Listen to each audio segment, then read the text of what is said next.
The days leading up to Urenma's departure were filled with sorrow and tension in Nweke's household. Though her true identity had been revealed, nothing could lessen the love that her mother and Ogbuefi held for her. Nweke clung to her daughter, desperate and afraid. Ogbuefi too struggled with the weight of impending loss. He was a man of strength, a hunter who had faced so many difficulties, but this was different. Urenma was the love of his life, and to lose her to the river felt like a cruel twist of fate. He spent each night laying awake, thinking about how powerless he was to change her destiny. Urenma herself was heartbroken, her once bright eyes now clouded with sadness. Though she felt the call of the river, the love she had for her mother and Ogbuefi held her to the mortal world. She prayed every night that the goddess would take pity on her, that somehow she would remain with her family. But the day arrived nonetheless. Nweke and Ogbuefi walked with Urenma to the river, their eyes wet with tears. The river goddess emerged from the depths, her presence regal and commanding. She held out her arms to her daughter, and though Urenma hesitated, the pull of her true nature compelled her to take her mother's hand. With one last look at Nweke and Ogbuefi, Urenma disappeared into the water, her cries merging with the river's current. The grief that settled upon Nweke and Urenma was unbearable.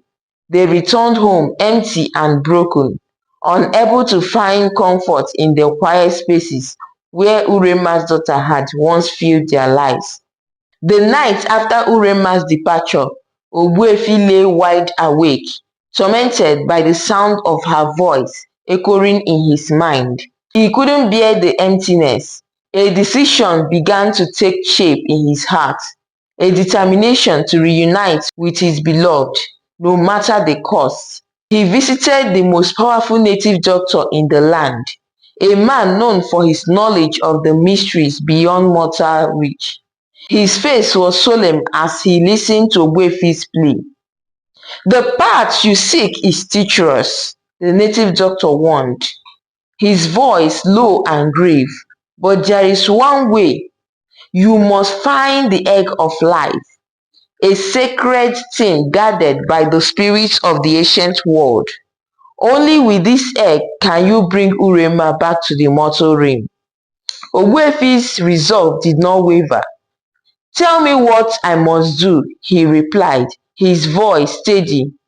"I will face whatever challenges lie ahead." The native doctor nodded approvingly. "Very well. The journey will take you through the darkest parts of the forest, across mountains and through valleys. Along the way, you will face trials that test your courage, your strength, and your heart. If you can retrieve the egg of life, return to me and I will guide you further." With a heart full of hope and fear, Ogbuefi set out on his journey, his mind focused solely on reuniting with Urenma. Ogbuefi traveled deep into the forest, where the air grew thick with shadows. The forest was known to be enchanted, a place where time and space shifted like the wind. As he ventured further, strange creatures appeared along his path, his eyes glittering in the darkness. Whispers echoed through the treetops, mocking him, trying to fill him with doubt. His first trial came in the form of a giant serpent that blocked his path. The serpent's eye gleamed with malice as it reared his head, preparing to strike. Ogbuefi knew that the brute strength would not save him. He would need to outwit the creature. Remembering a story his father had once told him, Ogbuefi spoke to the serpent in a language of riddles, engaging it in a battle of wits. The serpent, intrigued by the hunter's cleverness, eventually allowed him to pass, though it warned him that greater challenges awaited. As he emerged from the forest, Ogbuefi in a vast valley, shrouded in mist, where his own voice echoed back to him with clarity. This was the Valley of Echoes, a place where travelers were known to lose their minds, driven mad by the endless repetition of their thoughts. The mist seemed to take form, conjuring visions of Urenma, her laughter, her smile, her gentle touch. Each vision was a painful reminder of what he was fighting for, and yet each step felt heavier as the valley tested his resolve.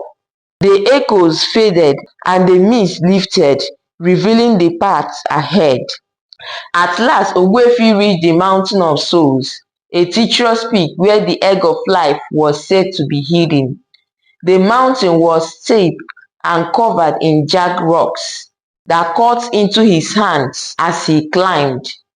The air grew thin and each step felt like a battle against his own body.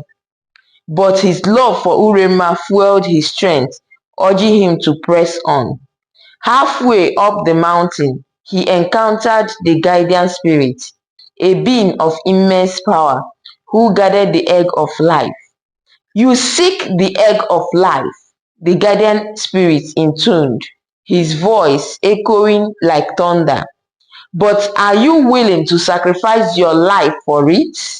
Without hesitation, Ogbuefi replied, "Yes, I am willing to give everything for the one I love." The spirit watched him for a moment before stepping aside, allowing him to enter the sacred cave where the egg of life rested glowing. With the egg of life safely in his possession, Ogbuefi made his way back to the village, exhausted but triumphant. He presented the egg to the native doctor, who nodded with approval. "You have proven your worth, Ogbuefi," the native doctor said, "but your journey is not yet over. To bring Urenma back to the land of mortals, you must perform a ritual by the river at midnight, under the full moon. Place the egg in the water and call upon the goddess, but know that she does not grant such requests easily." Ogbuefi's heart was steady. "I am willing," he replied.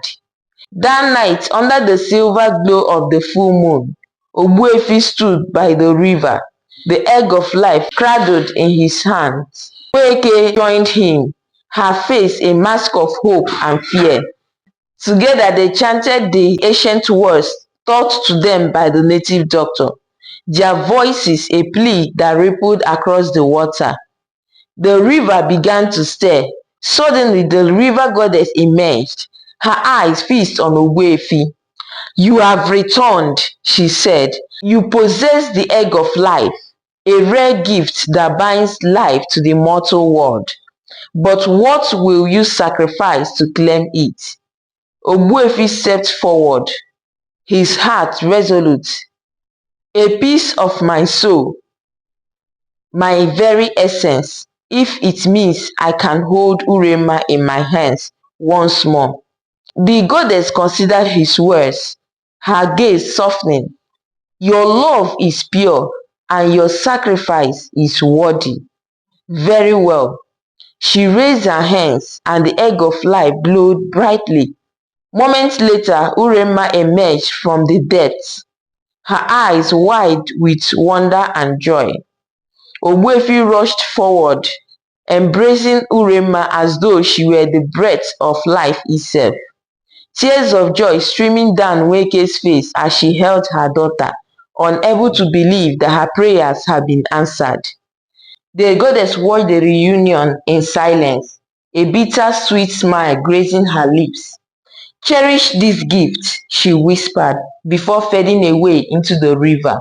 Together the family returned to the village, their love strong enough to defy even the gods. Returning to the village with Urenma was nothing short of a miracle. With her life now her own, Urenma and Ogbuefi's love flourished, each day more beautiful than the last. Not long after, Urenma found herself pregnant. The news of her pregnancy spread joy through the village. and Ogbuefi felt a happiness he had never known, a sense of fulfillment as deep as the earth. The villagers saw this as divine blessing, a symbol that the gods were pleased with Ogbuefi's courage, Urenma's resilience, and the devotion they shared. Months passed, and on a calm golden morning, Urenma bore a daughter as radiant as the dawn. Her beauty captivated everyone, her skin smooth like polished ebony, her eyes bright as stars. They named her Nwanyioma, meaning beautiful woman. From the moment she was born, the villagers felt her presence like a warm blessing. With Nwanyioma's birth, it seems that the gates of fortune had swung wide open for Ogbuefi. His hunts were always successful, and he brought home more food than ever before. His farm flourished and yielding abundant crops, and his family enjoyed prosperity that lifted them from hardship. Friends and strangers alike marveled at their success. By the time Nwanyioma turned 5, she had become a vibrant, lively child, beloved by all. But one evening, something strange happened. While playing outside, she suddenly froze, her gaze fixed on the distance, her head tilted slightly as though listening to a voice only she could hear. Then, as if pulled by an invisible force, Nwanyioma began to dance.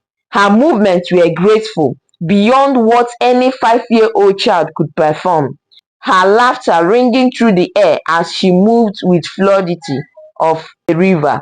Her eyes, though unfocused, shone with an otherworldly light as she danced with invisible figures that only she seemed able to see. When Urenma and Ogbuefi rushed outside, they watched in shock as their daughter danced, her arms lifted as though held by unseen hands. They called her name, but Nwanyioma seemed to be in a trance, her laughter echoing as she spun with invisible companions. Thank you so much for your time. I hope you enjoyed the story. If today is your first time coming across our videos, please do not forget to subscribe to our channel if you are watching us on YouTube. Like our videos and follow our page if you are watching us on Facebook. Do not forget to share. That is your little way of supporting us. See you guys in my next video. Bye bye.